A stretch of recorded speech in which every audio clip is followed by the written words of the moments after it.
So, hi, I'm Christina Pagel. I'm a Professor of Operational Research in the Department of Mathematics here at UCL, and operational research is a very applied branch of mathematics. Hi, I'm Rebecca Shipley. I'm a Professor of Healthcare Engineering within UCL Engineering, but studied maths as an undergraduate and then subsequently moved into Healthcare Engineering, which is a field that applies concepts from a very broad base to healthcare.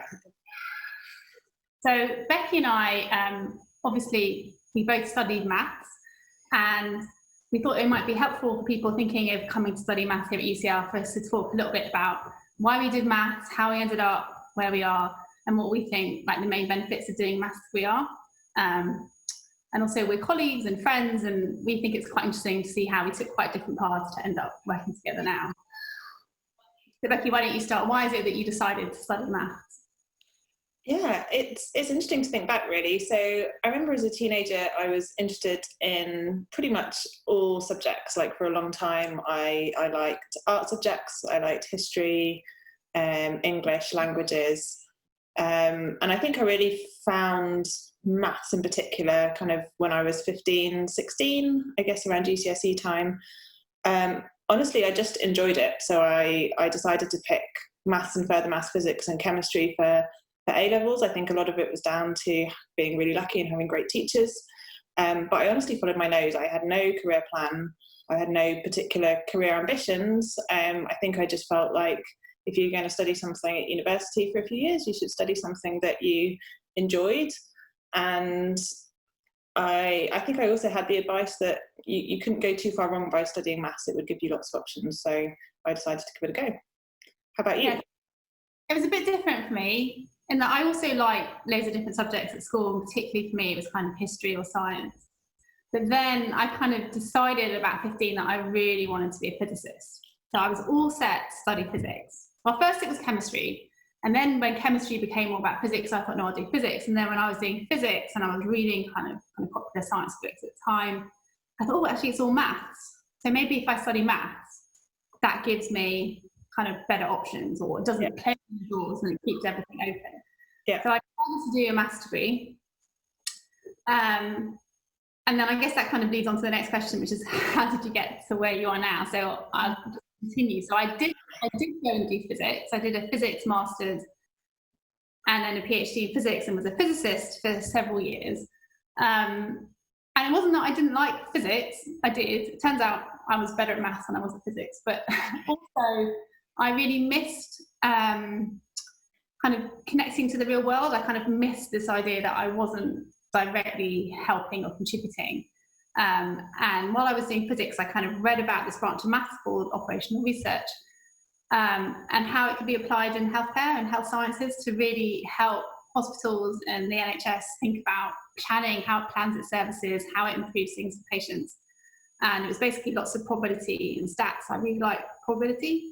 I thought, I can do that.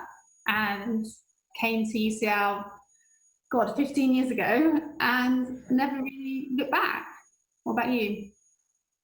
Kind of really loads of similar points, but I guess ended up in a slightly different place. But I really remember when I got to my undergraduate and started studying maths, that the areas of maths that I thought I really enjoyed from A-level turned out to be different to the ones that I really enjoyed at university level. So for me, I got really into applied maths, in particular areas like fluid mechanics and modelling, which is essentially using mathematical descriptions of behaviours to inform understanding about mechanisms and trajectories and things.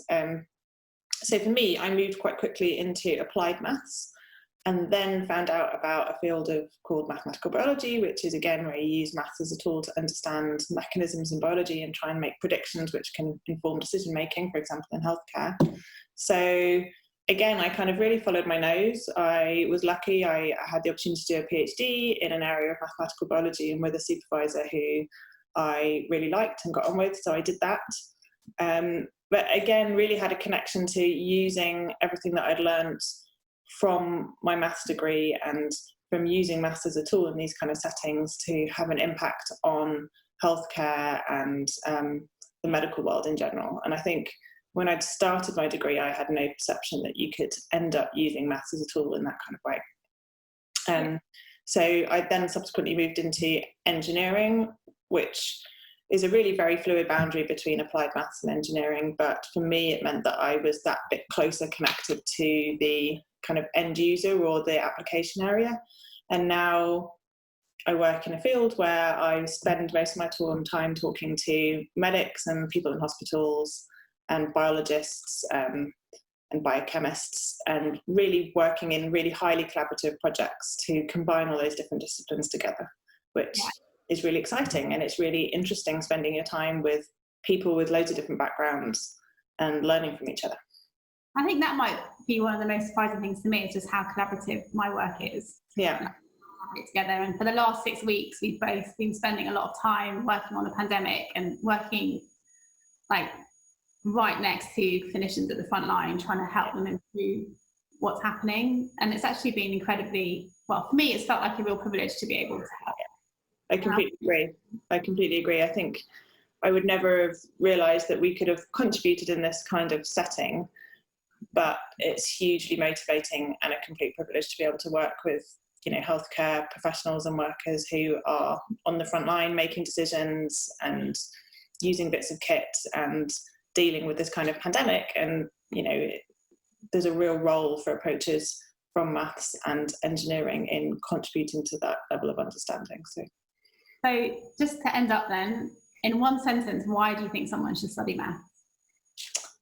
I think for me, maths is an incredibly versatile and just purely logic-based discipline, which teaches you a way of thinking which can take you to pretty much any kind of corner or area of life or career. So I think it's a brilliant grounding for whatever you might end up doing, and it opens up a huge number of opportunities. And I've not known anyone from my experience of studying maths or my kind of peers studying maths that haven't gone on to a career that they haven't found like really exciting and motivating. I mean, yeah, I totally agree. Like, to me, it teaches you a way of thinking and a way of thinking through problems that is just so valuable. And it's not just valuable like for you personally, but other people around you value it, collaborators, employers. People can see that the way you've been taught is just so useful.